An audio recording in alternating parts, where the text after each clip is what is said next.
heart of the entertainment world. The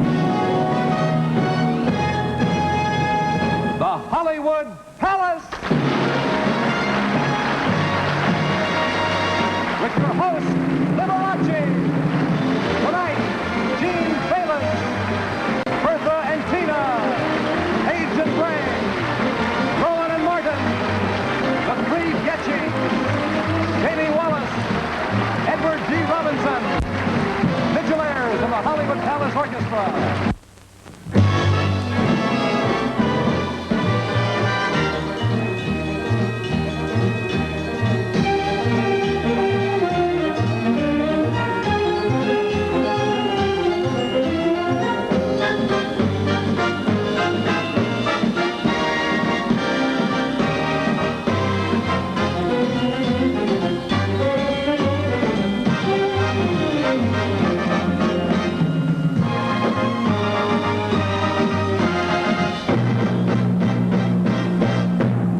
And now, from the Hollywood Palace, here is your host, the man who is famous throughout the world for his candelabra and his piano, Mr. Showmanship, Liberace!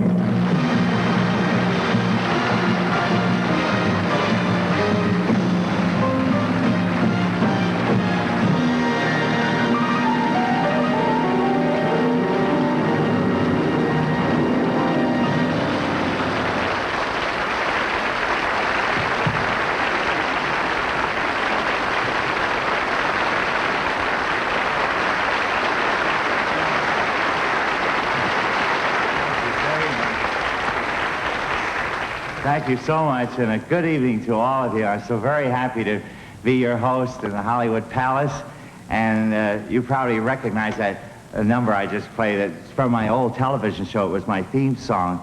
You may remember my old television show I did when I was a kid, and I used to wear all those loud clothes. And well, ladies and gentlemen, you liked it? Do you really? Yeah? Thank you. It's made out of one of Sophie Tucker's old beaded bags. I'd like to tell you something about the wonderful show we have for you this evening. It really looks like a very exciting bill. And with us in one of his rare TV appearances is one of the great names of the screen, Edward G. Robinson.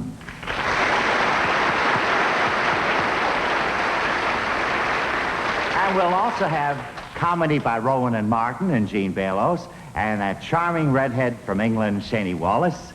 And among other surprises, the most popular girl that's ever appeared on the Hollywood Palace, Bertha the Elephant. And right now, ladies and gentlemen, to start things off, an electrifying cycling family from the music halls of Europe. Mother, father, and their 15-year-old son, the Getchys.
told you now. I'll have to try that.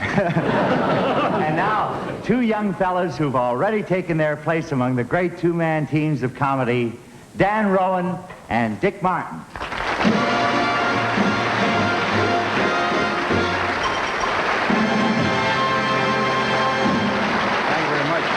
Good evening. As those of you who watch late-night television are aware, the airwaves are filled with talk shows.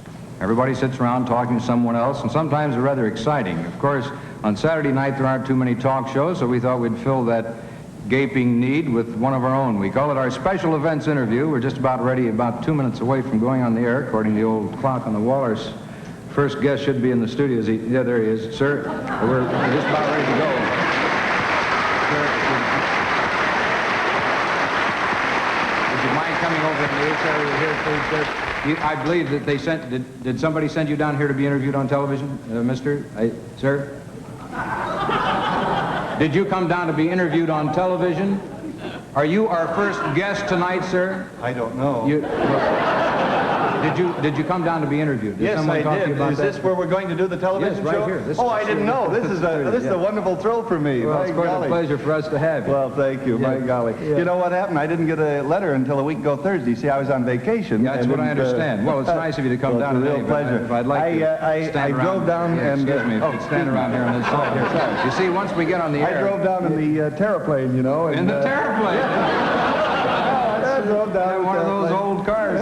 No, I got a new one. You got a new one? Well, I had one. Kind of hard to find. Thank you. Have you done many television interview shows before? No, never been on in my life. Oh, this is your first time? Actually, I didn't know about it till a week ago Thursday. You know, I rather suspected this might be your first time the way you're turning around. Oh, I don't mean to see, do our that. cameras are back here.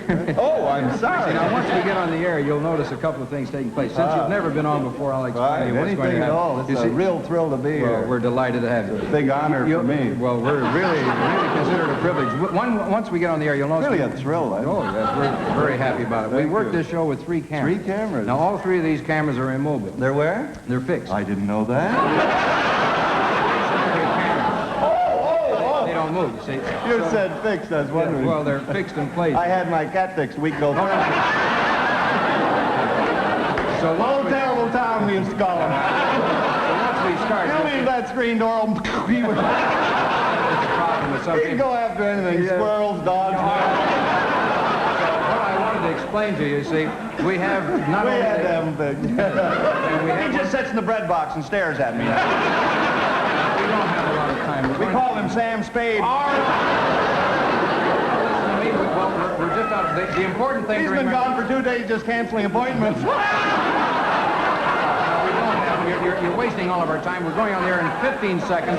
One thing I want you to remember, you see this spot here on the floor? I didn't do it. I just got it. Mark here on the floor. I want you to stay on that mark, stay right otherwise here. you'll be out of the frame. Oh, of the I wouldn't want to do that. All right, that's... Hey, golly, this is a big thrill for me. First time on television. First time on. You know, you don't act like it's your first time. What is that? Well, you act like an old veteran. You're not nervous. Yeah, that's smart. A lot of people are scared to death. You're kidding. This is a big thrill for First me. time on, boy, they never heard of stage fright? Well, that's wonderful. Yeah, we have some people sometimes come down here and just scared to death. You're kidding. Yeah, they look out and see these cameras and start thinking about the 75, 80 million people going to be watching us, and a lot of folks get a little shook up about it. I'm glad that's... Where are we starting? We're starting on the number 1 camera? Over here, right? What do we have, 5? Oh, he's fine. Good evening. Welcome once again to another special events interview. Tonight, we're certainly delighted and proud to introduce as our first guest,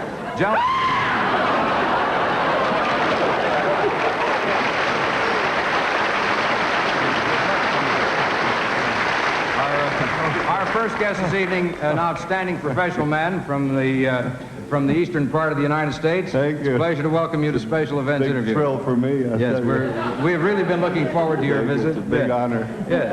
I wonder if you'd mind identifying yourself, please, for our television audience. Fine. I had my cat fixed Thursday. No. A little more positive identification than that. Would you tell us your name and... Oh, boy. Your own name. I knew it this morning. Concentrate. No, it's a shorter name than that. Oh, happy birthday to you. Happy birthday. Harvey, that's it. Harvey... Harvey K. Dibbs. Harvey K. What does the K stand for? Catherine. No, Yes, and you are a professional man. Yes, I'm a doctor. You're a doctor. A DM. An MD. MD. You know, doctor, in medicine today, so many men seem to be specializing. Well, what's going on an awful lot in medicine today is a lot of people seem to be specializing. Yes. We were talking about that over coffee down at the doctor place. The hospital. What's your... Bourbon, if you have No, it. no. In what field do you operate? Well, we don't operate in the field. We have a new building. Some of the old ladies complained of grass stains. So Doctor, there's a question I wanted to ask you. As a doctor, of course, you're familiar with this population explosion. Oh, yes, read about it in Popular Mechanics. Everyone's talking about. I understand somewhere in the world there's a woman having a baby every 3 seconds. Yes, that's the problem. We've got to find her and stop her. She's up around Santa Barbara now. It certainly has been a pleasure Well, speaking thank with you you. tonight. Our time is about out Oh, for I'm your sorry. share. We have some other guests coming Thank along. you. I wonder if you'd say good night to our television audience. Good night, and thank you very much, ladies and gentlemen.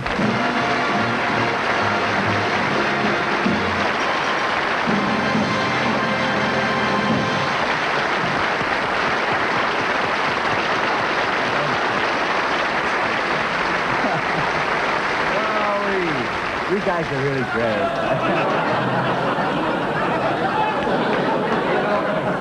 You know, Dick and I guess everybody in show business, we just really admire your clothes. Yeah, and your guts for wearing them. You know, everybody spends, you must spend $60, $70 for an outfit like that. Are you kidding? I spend that much to have them cleaned. My trousers are insured with Lloyd's of London. Lloyd's of London? Hey, that's wonderful. If you ever bend over and rip them, you can get double indemnity. Just say goodnight to Lee. Hey.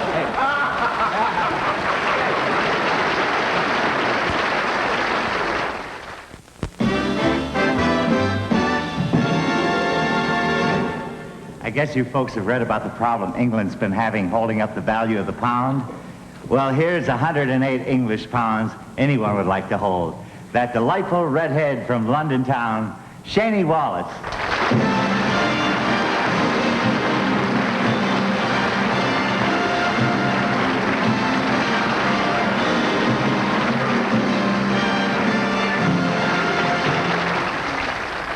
You're looking well, Hen. Oh, it's so nice to see you again, Lee. Thank you. You know, this is sort of a reunion for us. We were on tour all over the States, and we had such a good time doing it. Yes, it was fun. Everybody It was just wonderful. loves her, and I know you will, too. Do me a favor. Yes. Will you sing my favorite? Your favorite song. I know what that is. You do? Yes. It's got a nice part in it for me, too. You gonna sing it there? Well, Why don't you sit on the bench with can me? I? Sure thing. Right, I will. Don't sit on my tail. Okay. Okay.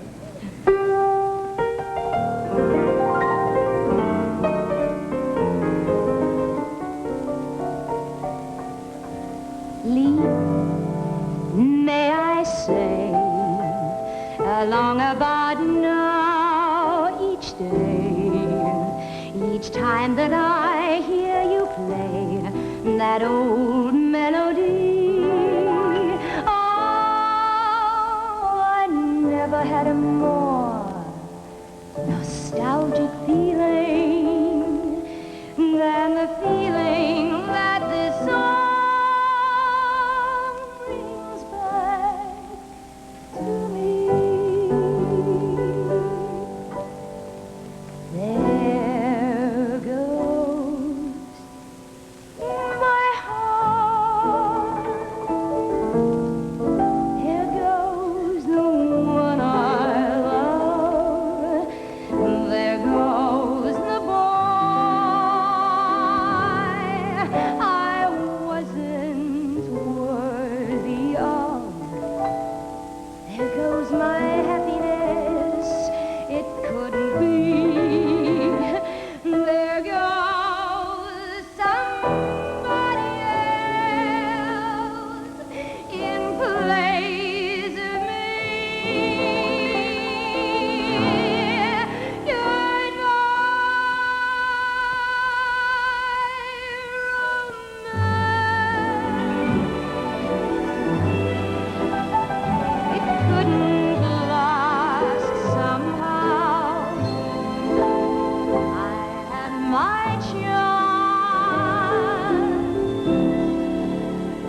You're just wonderful. Oh, thank you, Louis. I know they love you, and I want you to know that I love you, too. You do? I'll say it in front of everybody. Yes. No kidding. Uh-huh. If there's ever anything I can do for you, Shani, personally, boy, I'd sure like to try. Well, look, how about singing a number together? I would like that. Okay. It's not exactly what I had in mind. How about this one? Oh, yes, I remember that. I've told every little star just how sweet I think you are. Why haven't you told me? Give me time, I'll get around to it. I've told ripples in a brook, made my heart an open book. Why haven't you told me? I think I will. Good.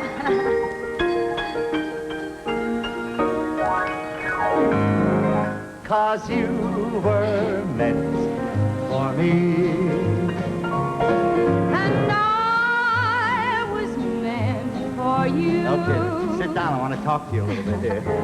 Nature patterned you, and when she was done, you were all the sweet things rolled into one. You're like a plaintive Melody with teeth and two feet, that just me for you and you for me alone. And Nobody near us to see us or hear us, no friends or relations, a weekend vacation. We won't have it known here that we own a telephone free. Dear, day will break and you'll awake and start to bake a sugar cake. for me to take, for all the boys to see. We'll be so heavenly. And maybe we will raise a family, a boy for you, a girl for me. Can't you see how happy we would be? Oh, how happy we will be. So happy, Can't you see how happy we will be?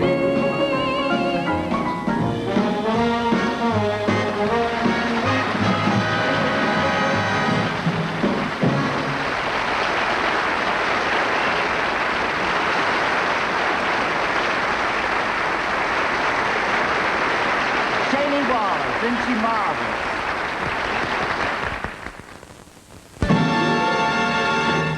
And now a wonderfully talented guy, the pixie of the world of comedy, Gene Balos.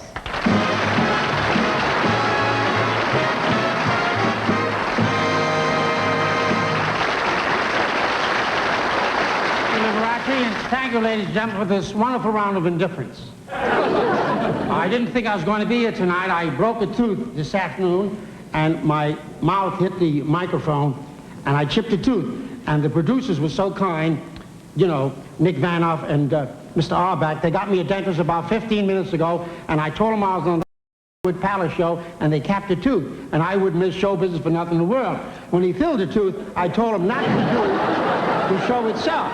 And I told him that I was on the show, and he was a wonderful dentist right here around the corner. And I told him. Have I got time to do more? No, and I want to do good. This is the first time I've been on a show, and I'm coming back next Christmas. Of course, I was talking to the producer through his interpreter, and I overheard him say to the director, he said it's going to be a cold day when he'll be here again. So it's either Christmas or Lent, you see. Not that I need this, you know, because I do pretty good. I make a lot of money, and I have a lot of money saved, you know, for the rest of my life, unless I have to buy something. And I want to do good. This means a lot. This is on, huh? And this means a lot to me, because I want to do good because there's a talent scout in the audience for Miami Beach. I worked there many years ago, a half Jewish, half Gentile place, St. Levy's. I made a wonderful living smuggling in Holivar. You know what Holivar is? That's an O. Henry dipped in cement. That's an O. Henry dipped in cement. I'll keep going. But I take it easy, and I feel great. I just come back from Las Vegas. I was there only about 2 weeks ago, and I was there about 10 years ago before that. I went there penniless. Today, I owe $60,000. And I have the system how you beat the gambling in Las Vegas. As soon as you get off the airplane, you walk right into the propeller. Did you people come here for the reading of the will, or what? Come on, these are the jokes. this is it. I don't press. I don't look for big laughs, because with a show like this, I'll settle for intellectual nods. Not that I need this. My girl's father's very wealthy. He's a gypsy tycoon. He has a chain of empty stores throughout the country, you see. And I don't worry about this, because when you do good today on television, and I've been pretty successful with this show and many TV shows out in the coast. You know what this joke cost me? 4 coats. But this, have you got a minute? Listen to this. This, I must tell you, I was riding on a bus before, right over here, and a woman had a diamond ring on probably for the first time. You know, looking to show off, you know. So she's sitting on the bus with this diamond ring on, you know. No, everybody should notice the diamond ring. Nobody looked at her. So she went over to the bus driver. She says, bus driver, could you tell me which way it is? I would like to see the Hollywood Palace. It's on Hollywood and Vine. Where would I get off? Would you tell me where it is? Is it far from here? Just tell me. I'll even walk a few blocks. Well, the bus driver had a pair of brand new brown and white shoes on. He said, it's 4 blocks over here, and you make a left turn, and you go right down.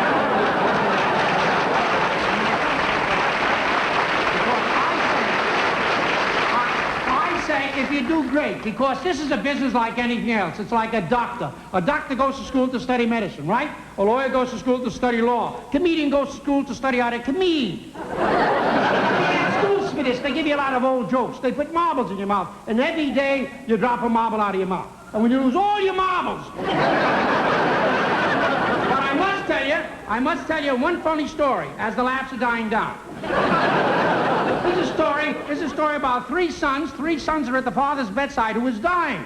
And the oldest son said, when father dies, we're going to give him the biggest funeral California's ever had. We're going to hire 20 cars, get $10,000 worth of flowers. It's going to be the biggest funeral in the country. Second says, what about the 20 cars? Who needs 20 cars? We get 2 cars for the immediate family. Third says, 2 cars, 20 cars. We get a hearse, we'll hop on the running board. The old man jumped up and he said, if it isn't too much trouble, you mind going to the closet, get my pants, and I'll walk to the cemetery. All right? Now, forget it. And you've been a nice audience. I'd like to wish you all what you wish me, and you're nice. And you're nice. And I know we have a wonderful show coming in next Friday, Liberace. I'd like to tell them 500 Polish rabbis playing the Harlem Globetrotters. It's a grudge match. But you're very kind, and I'd like the dressing room they gave me. Beautiful room, all made of tile. And who needs 5 sinks? But you're a nice crowd, and you're very kind. You made me very happy. And in leaving, I'd like to leave by saying a great word from a great man who said many years ago, do unto others and do him fast. Thank you, Marty. I've got to get off. Phil, that's it. Liberace. Good luck.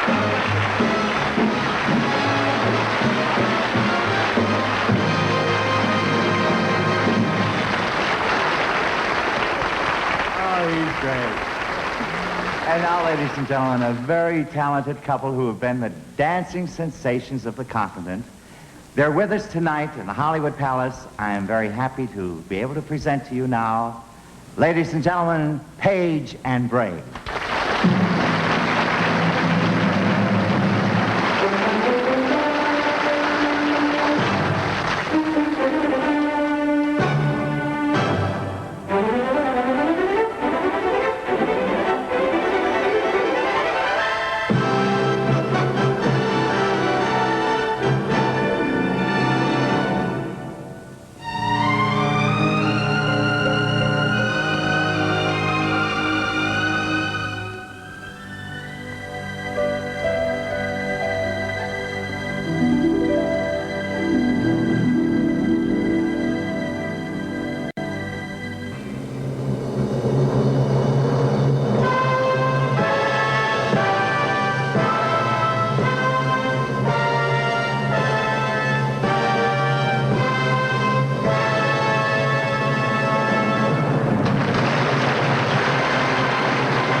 great? Aren't they wonderful?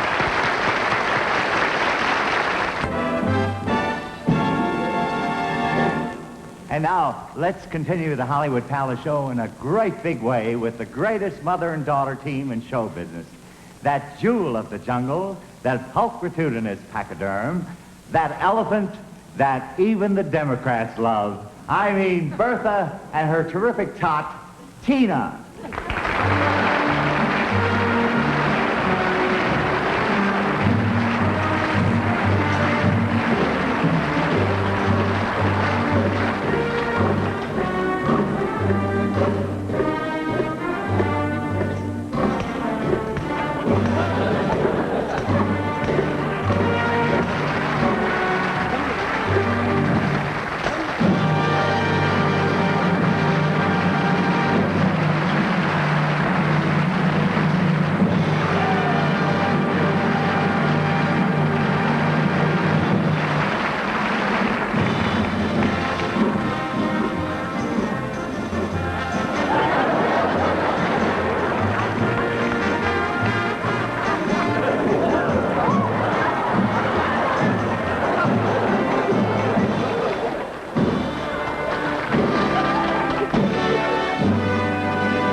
Now here's Bertha's pride and joy, that tiny ton of talent, her daughter, Tina.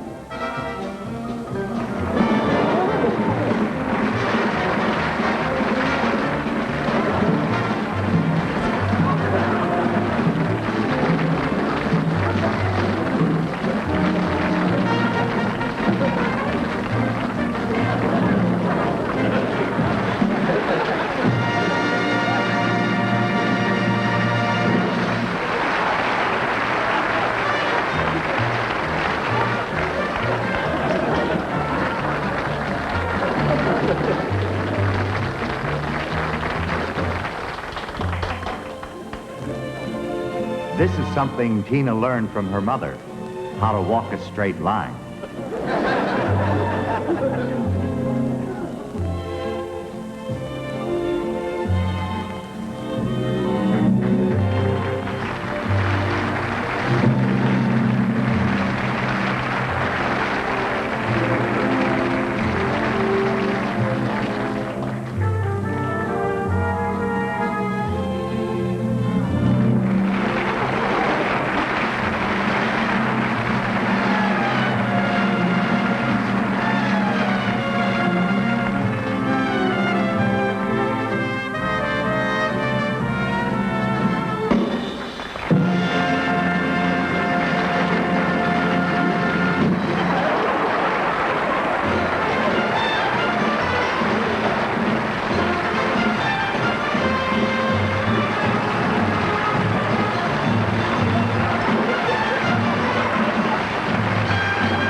their trainer, Yenna Smaha, from the Nugget in Sparks, Nevada.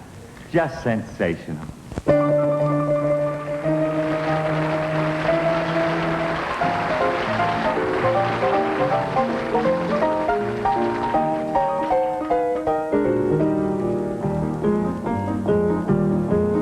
There ain't no new tunes on this old piano of mine.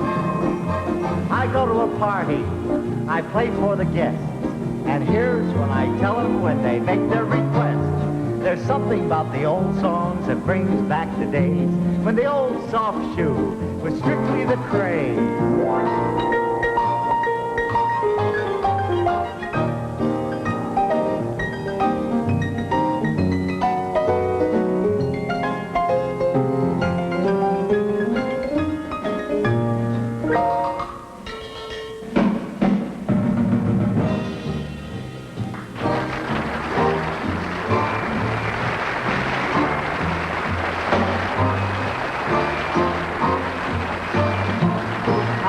I got guts.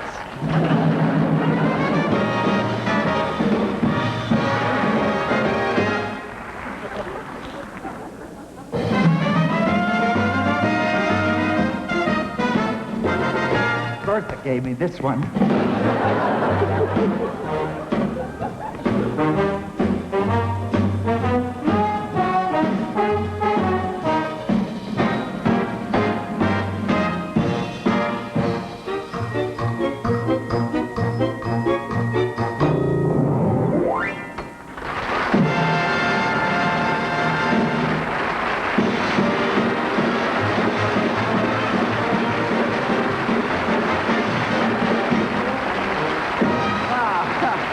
Thank you so much.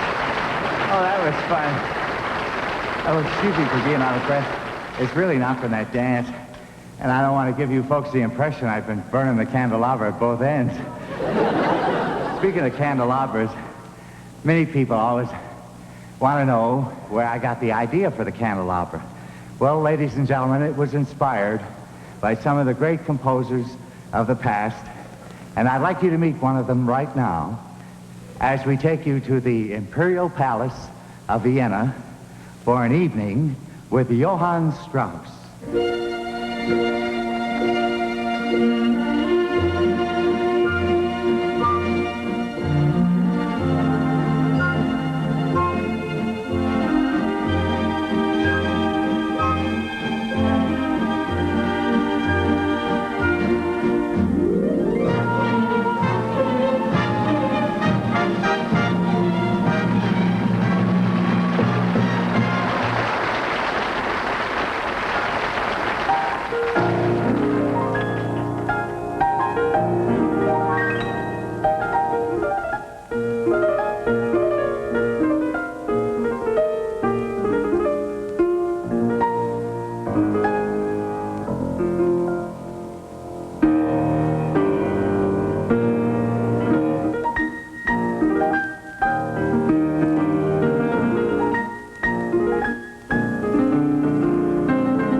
Hollywood Palace proudly presents a famous star, rarely seen on television, but known to the world as one of the most dynamic and forceful and greatest actors in America. He appears tonight in Milton Geiger's provocative dramatic reading. This is it. Ladies and gentlemen, Mr. Edward G. Robinson.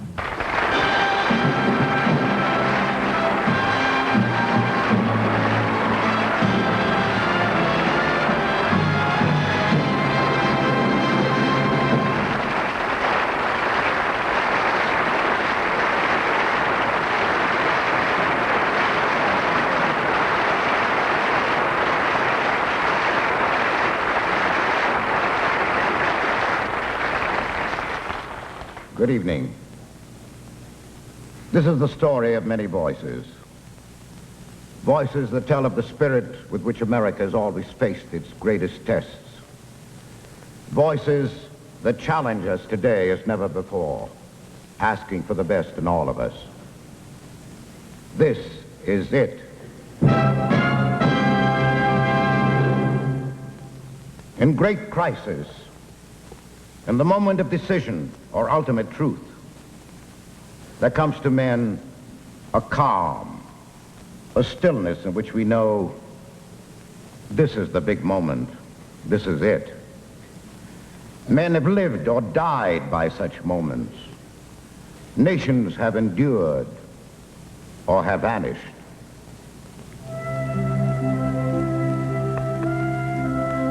One calm April night, a silversmith gazed into the night for the glimmer of a lantern on the steeple far away. One if by land, and two if by sea, and I on the opposite shore will be ready to ride and spread the alarm. First, one light showed, and then another. They were coming. By land and by sea, the enemy was coming.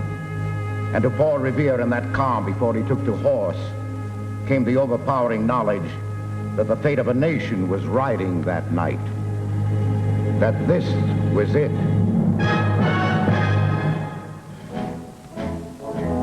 We hold these truths to be self-evident. Some men in Philadelphia said that all men are created equal, that they are endowed by their Creator with certain unalienable rights, and that among these are life, liberty, and the pursuit of happiness.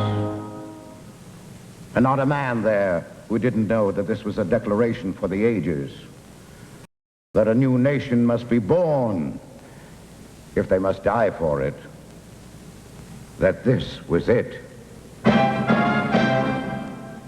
The farmers, firing from their fieldstone fences, knew that this was it. And later, stormy Andrew Jackson, facing at New Orleans the troops who had beaten Napoleon, knew it was it. 180 Texans facing the 4,000 at the Alamo knew in the quiet before fury and annihilation, this is it. And then, out of the grief and terrible grandeur of civil war, the nation whispered,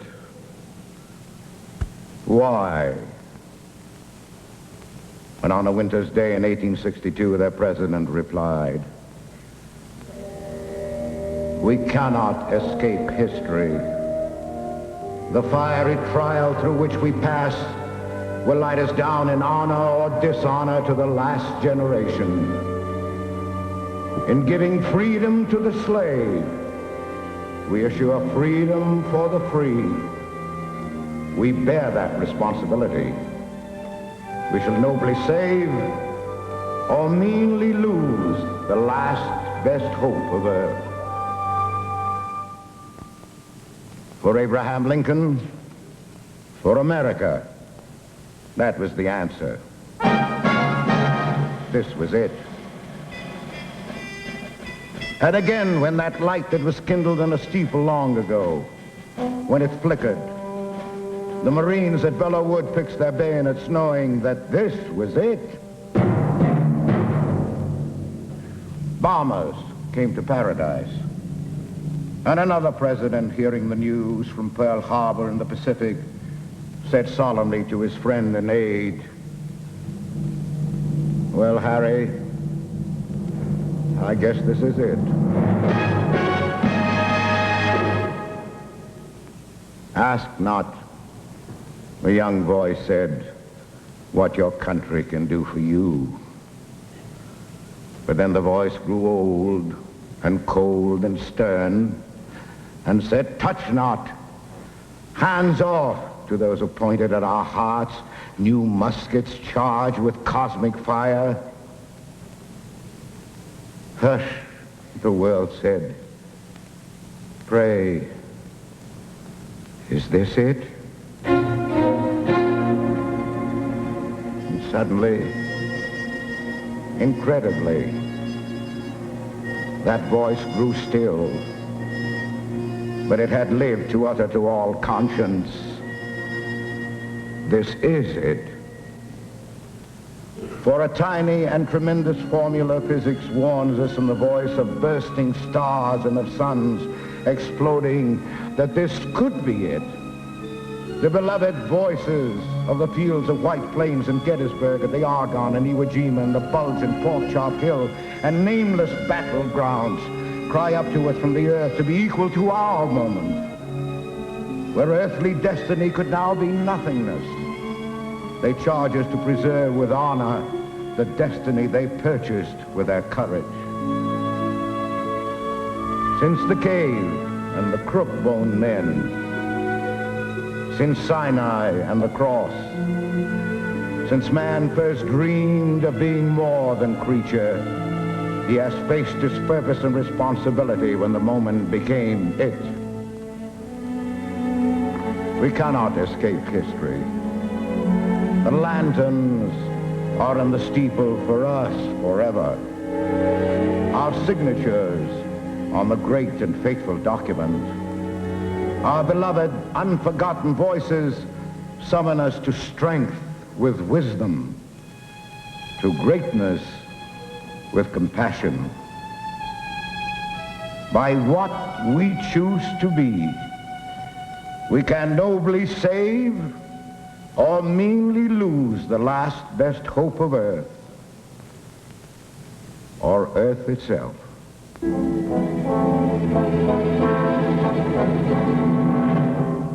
This is it.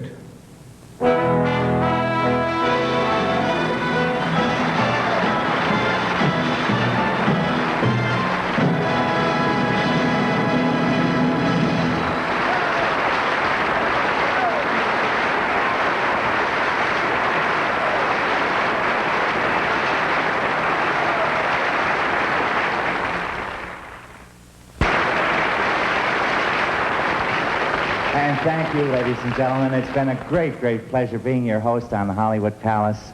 And I'd like to thank Gene Balos, Paige and Bray, Rowan and Martin, the Getchys, Shaney Wallace, and that wonderful old girl, Bertha. And our special thanks to Mr. Edward G. Robinson, who will soon be seen in MTM's The Cincinnati Kid. So until we meet, I'll be seeing you in all the old familiar places that this heart of mine embraces. You know something? I've been very inspired tonight because in the audience is sitting one of my favorite girls, my mom. Hiya, Mom. She pretty? And my sister Angie. Nice to see you, Ange. I'll be looking at the moon, but I'll be seeing you.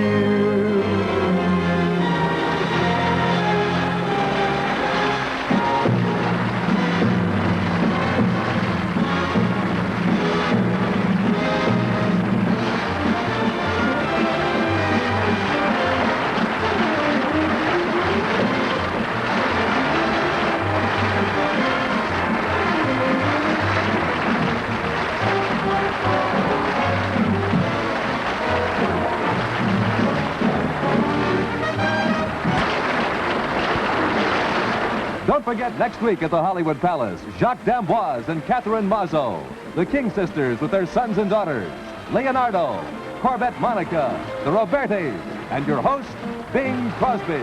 This is Dick Tufel speaking.